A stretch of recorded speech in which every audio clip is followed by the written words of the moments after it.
অয়ন শ্বশুর বাড়িতেই ঘর জামাই হয়ে থাকতো, আর এই বিষয়টা নিয়ে সবাই ঠাট্টা করত।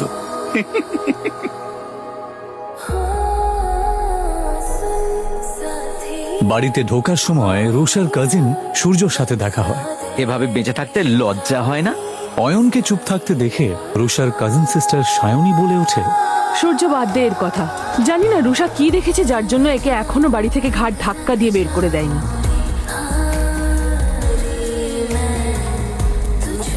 অয়ন প্রায় প্রত্যেক দিনই শ্বশুর বাড়িতে এই ধরনের কথা শুনত। ওর এইসব কথা শোনার অভ্যেস হয়ে গেছিল।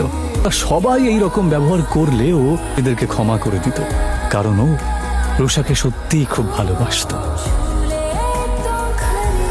নে খা।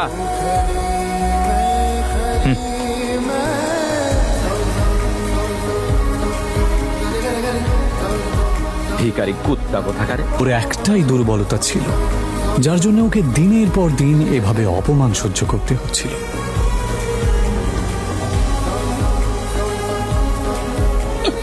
আমাকে নিয়ে যত ঠাট্টা করার করে নাও, যেদিন তোমরা আমার সত্যিটা জানতে পারবে সেদিন তোমাদের মাথা খারাপ হয়ে যাবে।